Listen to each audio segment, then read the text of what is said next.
Begin with Madeline Rivera in Washington with the tribute for Charlie Kirk in our nation's capital last night. Maddie. Good morning, Carly and Todd. Charlie Kirk supporters gathered at the Kennedy Center to honor his memory. This was a public vigil and thousands of people attended. There were several Republican members of Congress and Trump administration officials. Some of them included White House Press Secretary Caroline Leavitt, DNI Tulsi Gabbard, HHS Secretary Robert Kennedy Jr., and House Speaker Mike Johnson. They say the best way to pay tribute to Kirk is by continuing the work he started. Charlie fundamentally believed in the potential and the promise of so many in this room, young, patriotic Americans. You can all think of something extraordinary in his love of family, his love of God. His impact here and around the world is profound. And it is a beautiful thing to see. It's as if a dark shadow was cast over our country, and certainly here, even on Capitol Hill. In spite of that, we remember that our dear friend Charlie would never want us to be overcome by despair. A memorial service for Kirk is set for September 21st at State Farm Stadium in Glendale, Arizona. President Trump says he does plan on attending. Carly and Todd. Okay, Madeline Rivera live for us in Washington. Maddie, thank you. Let's bring in Arizona State Senator Jake Hoffman, who was a close friend of Charlie's and organized as well as emceed the vigil held at the Kennedy Center last night. State Senator, thank you so much for being here. Tell us what it was like to be in that room. Well, listen, it was an incredible evening. It was a God-filled evening. And I think that's the single most powerful takeaway from last night, is that every single speaker that got up talked about Charlie's love for Jesus. You know, Jesus was, Charlie had a firm commitment to the fact that if you love Jesus and if you follow Jesus, he will rescue you. And that was evidenced in the impact that we all saw. Because what we see last night and all across the country as these memorials break out organically is that his reach and impact went so much further than just college campuses. He reminded the highest echelons of American government and world leadership that faith plus courage plus truth is the only solution to saving not only America but Western civilization. It was a beautiful night, and we were so grateful for the thousands of people that showed up to celebrate Charlie's life. Did you sense a resoluteness in that room to carry on Charlie's mission? I did. You know, actually, at one point during the evening, I had the opportunity to ask. I said, if you're in this room and you're under the age of 35 and Charlie impacted your life, you know, make some noise. And it was incredible. It was thunderous. They brought down the house.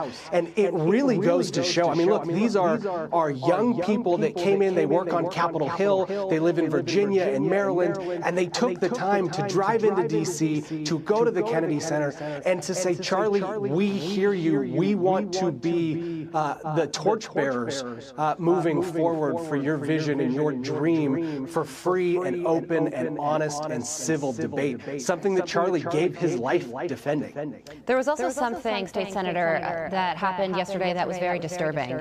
And there was a 19-year-old in Phoenix who was wearing a shirt very similar to the one that the alleged assassin wore, which showed an American flag and an eagle on it. And he trampled a memorial outside the Turning Point USA headquarters for Charlie, and you see some people getting involved right there and stopping this person from desecrating this memorial for Charlie. He was later arrested and is being charged. But this obviously raises concerns over copycats. As a friend of Charlie's, how do you respond to this? Well, listen, it's disgusting and it's despicable, the reaction from the left. Far too many have been celebrating this tragic demise of Charlie Kirk, this slaying of truly a civil rights icon of our time. And so I'm grateful to the patriots who stepped in and stopped that outside of the Turning Point headquarters. And look, I think what Charlie would want for all of America is tone down the rhetoric. Let's instead focus on free and honest honest and open debate. Let's focus on an exchange of ideas that makes us stronger, not one that divides us. And that's something that, not only did Charlie push for, but obviously his relationship with Vice President J.D. Vance, President Trump, they have all been on the same page that we need solutions to America's problems. We need things that root us deeply in our founding principles and the principles that make America exceptional, not the principles of division and death and destruction like we see coming from one side of the political aisle right now. So the question now becomes, what comes next? In the near term, President Trump will attend Charlie Kirk's funeral, but it goes well beyond that. Turning Point has just announced there have been 32,000 requests for new chapters across the country. Think of that in context.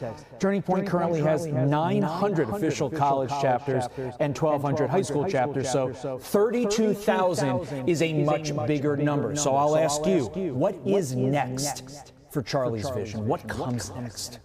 Well, Erica, I think, just blew the world away the other night on Jesse's show with that incredibly powerful speech. And what I can tell you is I have had the great pleasure of working closely with Turning Point for over 10 years now.